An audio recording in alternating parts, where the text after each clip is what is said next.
ইসরায়েলের সরকার ভাঙার হুমকি, গাজার যুদ্ধবিরতি নিয়ে অর্থমন্ত্রীর বিস্ফোরক মন্তব্য, ইসরায়েলের রাজনীতিতে ভূমিকম্প, গাজার যুদ্ধবিরতির দ্বিতীয় ধাপ নিয়ে তীব্র বিরোধিতা করেছেন দেশটির অর্থমন্ত্রী বেজালেল সোনোটারিস।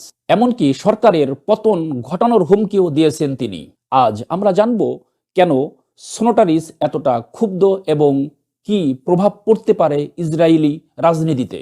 ভিডিওটি শুরু থেকে শেষ পর্যন্ত দেখুন, কারণ আজকের আলোচনা প্রতিটি মুহূর্তেই আপনাকে নতুন আপডেট দিবে।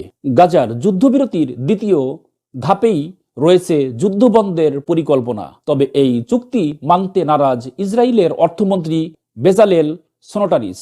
তিনি কেবল এই চুক্তির সমালোচনাই করেননি, সরাসরি সরকার ভেঙে দেওয়ার হুমকিও দিয়েছেন। তার বক্তব্য, যদি সরকার গাজার পুরো এলাকা দখল করার পথে না এগোয় তাহলে আমি এই সরকারের অংশে থাকব না। সোনোটারিস ক্ষোভের মূল কারণ হল হামাসের সঙ্গে বন্দি বিনিময়ের প্রস্তাব। তিনি মনে করেন এই চুক্তি ইসরায়েলের জন্য একটি কৌশলগত বিপর্যয়। তার ভাষায়, এই চুক্তি ইসরায়েলিদের অপহরণকে বৈধতা দিচ্ছে এবং আমাদের দুর্বল প্রমাণ করছে। এমনকি তিনি Israeli chief of staff lieutenant general Herzi হালেভির কৌশলকেও তীব্র সমালোচনা করেছেন। সোনোটারিস সরাসরি ইসরায়েলের প্রধানমন্ত্রী বেনিয়ামিন নেতানিয়াহুকে দায়ী করেছেন। তার মতে এই চুক্তি জাতীয় নিরাপত্তার জন্য হুমকি এবং যুদ্ধে অর্জিত অগ্রগতিকে ধ্বংস করেছে। তিনি বলেন, গাজাকে ধীরে ধীরে দখল করা এবং পুরোপুরি নিয়ন্ত্রণ অর্জন করা উচিত ছিল, কিন্তু এই চুক্তি সেই পরিকল্পনায় বাধা দিচ্ছে। সোনোটারিসের বক্তব্যের প্রভাব ইতিমধ্যেই ইসরায়েলি রাজনীতিতে পড়েছে। নিরাপত্তা মন্ত্রী ইতামার বেন গভির এর মধ্যেই পদত্যাগ করেছেন।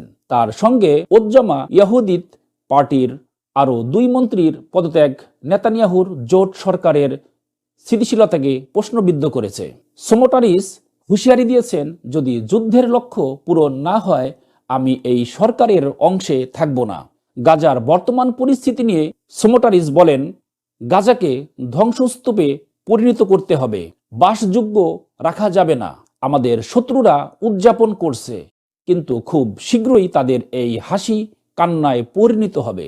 তার এই কঠোর অবস্থান ইসরায়েলের অভ্যন্তরীণ রাজনীতিতে নতুন সংকট সৃষ্টি করেছে। ইসরায়েলের অর্থমন্ত্রীর এই বিস্ফোরক মন্তব্য এবং সরকারের উপরে হুমকি কেবল দেশটির রাজনীতিকেই নয়, পুরো মধ্যপ্রাচ্যের স্থিতিশীলতাকে প্রভাবিত করেছে। যুদ্ধবিরতি এবং বন্দি বিনিময়ের মতো গুরুত্বপূর্ণ ইস্যুগুলো নিয়ে ইসরায়েলের ভবিষ্যৎ কোন দিকে যাচ্ছে তা নিয়ে বড় প্রশ্ন থেকে যায়। আপনি কি মনে করেন, সোনোটারিসের দাবি কতটা যৌক্তিক?